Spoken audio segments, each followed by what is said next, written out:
أعوذ بالله من الشيطان الرجيم بسم الله الرحمن الرحيم إن الذين آمنوا والذين هادوا والنصارى والصابئين من آمن بالله واليوم الآخر وعمل صالحا فلهم أجرهم عند ربهم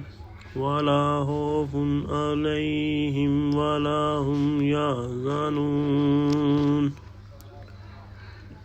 وإذ أخذنا ميثاقكم ورفعنا فوقكم الطور